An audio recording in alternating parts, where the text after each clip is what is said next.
Okay, hey, hello, buenos dias, everybody. It's me, Profesor here, and it's getting a little bit more light in here. It looks like it's a little bit dark right now. Let's see if that's a little bit better.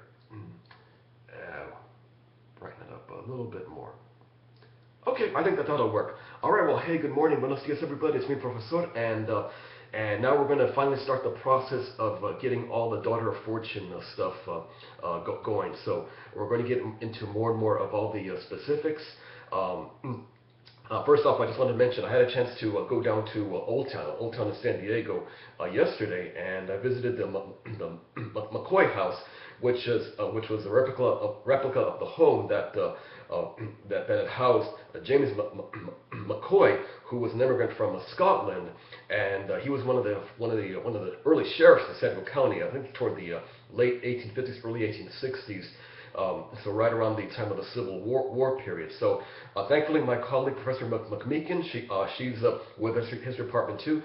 She does a lot of the volunteer work and actually does a lot of the living history presentations there at the McCoy House and also at Balboa Park too. So she was nice enough to show me quite a bit of some of the exhibits there at the McCoy House. How it's basically a panorama of San Diego history from the time, of course, of the Kumeyaay people, of the native peoples, the arrival of the Spaniards, Cabrillo, Vizcaíno, all of those guys. I get into a lot more of these guys in the History 124 class, and then. Going on into, of course, the time when it was the Mexican, the Ranchero period. This was the days of the giant ranchos. This is when we had the families like the Bandini family come in, and Americans coming in during the time of the 1820s, during the hide and tallow trade. That's when cattle ranching was big in California, and that's when California, the currency, it was cattle hides. So back then those were the California banknotes. So those were just as precious with respect to currency. Because there was very little actual real currency, silver, gold, the paper money, that type of thing. So basically, cattle hides. That was the money happening in California in the 1820s.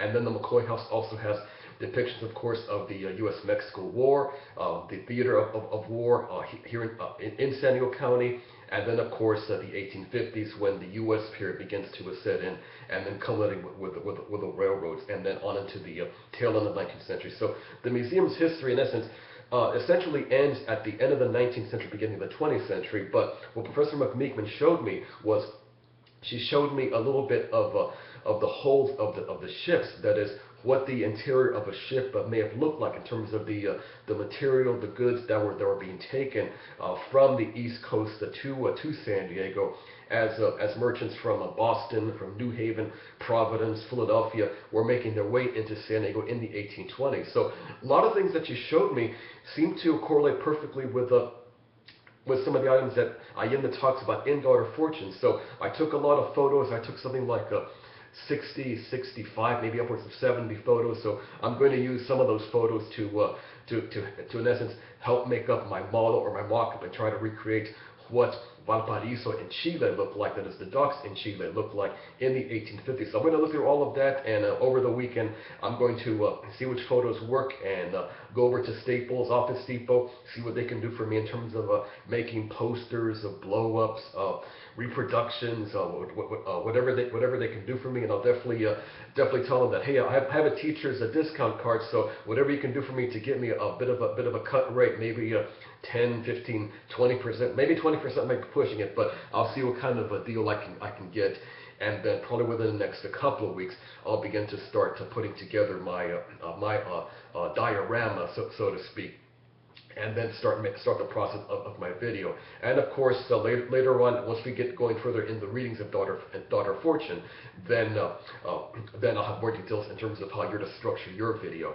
But the main thing I want to do today is I'm going to go ahead and start announcing the group. So this is the Group 1 lottery, the Group 1 lottery, in which I'm going to announce the first group, and it's not going to be in alphabetical order. Normally in the past, when I would announce groups, whether it was for my California classes or more so for my classes at Southwestern and Mesa colleges, I tend to organize everything easily by alphabetical order. So everybody who has last names from A, B, C, Anderson,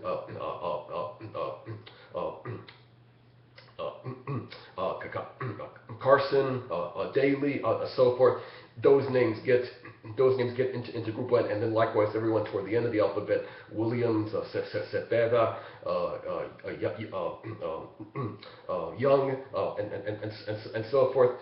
Those names would be placed in group three in one of the later groups. But we're going to do it different. I'm going to mix things up. So in this lottery, I have a hat here. I guess what I don't know if you guys can see it. Okay, where's the camera? Okay, there it is. All right. And actually, this is going to be something that's going to be featured in my video a little bit later on. So basically, you're getting a terms of a preview in terms of what the professor is going to be using with respect to props.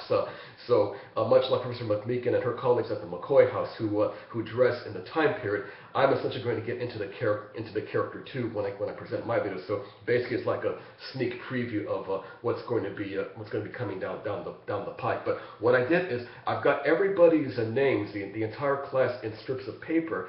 And what I'm going to do for group one is announce the first the group of 13. So right now there's about looks like 38, 39 of you that are still active in the class. So for 39, obviously groups of three groups of 13, so of course 13 times 3 is 39, and this first group of 13, you'll be discussing some of the earlier readings in Daughter Fortune as we get going with the readings coming up in a couple of weeks down the road.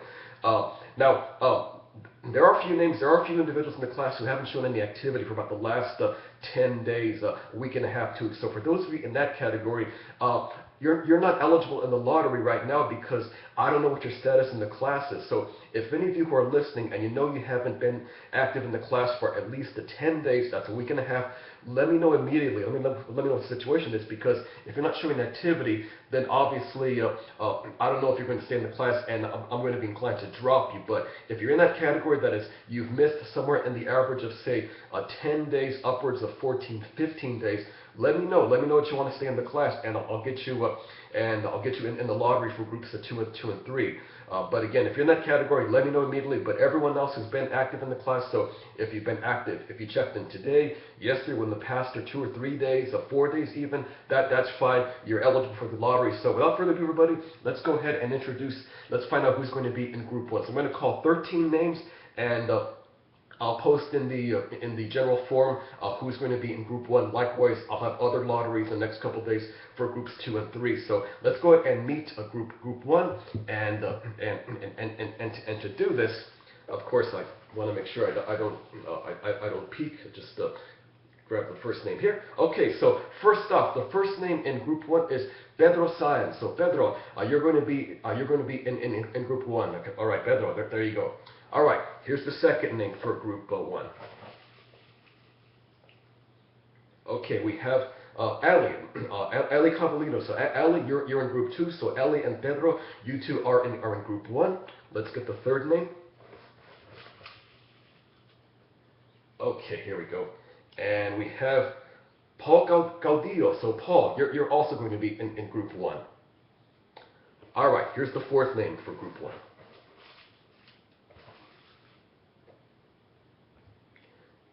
Okay, here we go. Sierra Agassiz. So Sierra, you're also going to be in group 1. Okay, so that's 4 names, so we're almost at the halfway point. Let me just make sure I have all the names here. And I've got the fan in my office blowing, so it's on low speed. So I don't want to put it in high speed, otherwise the names are going to fly away. And if London comes in, anytime she sees any paper or stuff floating around, she likes to play with it. Typical cat. All right, here's the fifth name for group 1. Lubna Lawrence. So Lubna, you're also going to be in group 1. So now we have 5 people in group 1. And let me go ahead and get a group, the sixth name. So that's about half the group. Okay, Morgan Axelstedt. So Morgan, you're in group 1 also. So let me quickly read the first 6 names, and then I'll go on to the names, to names 7 through 13. So Morgan, Lubna, Sierra, Ali, Paul, and Pedro, all of you are in group 1. Now let's get the second half of the group. Okay, we have here, okay, Arturo Camacho. So Arturo, you're also going to be in group 1. So for some reason, we're getting a lot of people with a last name C. So I guess the C people, like Añedo, like my last name, are gravitating toward group 1. Okay, so that's the 7th name. Here's the 8th name. Okay, Angelica Abayan. So Angelica, you're also in group one. Okay, I think I just have about five more names to draw from the hat here. Okay, Cassandra Toll. Cassandra, you're also going to be in group one. And let me just quickly count out the number of names I have so far. Okay, so I've got 9 names, 4 more to go. Okay, next up we have Jonathan McHenry. So Jonathan, you're also in group one. All right, let's get down to the final 3 individuals for group one. All right, Keith Macario. Keith, you're also in group one. And I think just 2 more. Oh, a couple of names are sticking here. Let me try this again. All right, I got one. Okay, this is Victoria Carrillo. So Victoria Carrillo, you're also in group one, and I think just one more name to go. Let me just double check the counting, make sure I've got everything right here. All right, that's 12. So this is the last individual that's going to be in group one, and that lucky person is. Okay, Mark Lee. Mark, you're also in group one. So let me quickly list the name of individuals who are in group one. And so we have Pedro, Paul, Ali, Sierra, Lubna, Morgan, Arturo, Mark Lee, Victoria, Jonathan McHenry, Cassandra, Angelica, and Keith. So all of you are going to be in group one. So in terms of discussing how you're going to do this process, don't worry. I'm going to have more videos, more how-to stuff on how this process works.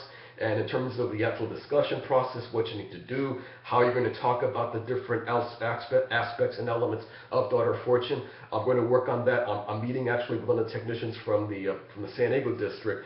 Her office is in Miramar College, so she's going to show me some ways on how to best get the most out of the discussion process. So again, I'm still working a lot of the nuts and bolts,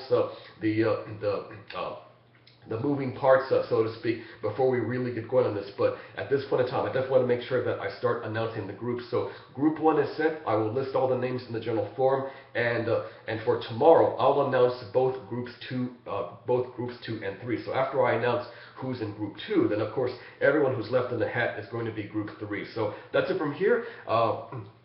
I'm looking forward to getting going on this project on both the discussion angle and of course the video angle. So we're still moving slowly and gradually as we get going. We still have about a week to go before the Daughter Fortune readings kick in. But before the readings actually start, I want to make sure 2 things happen. Number 1, that all of you are in your respective groups. And number 2, that all the discussion questions on Daughter Forum are set. So probably coming up beginning of next week, so that'll put us into on Monday the 29th, Tuesday the 30th.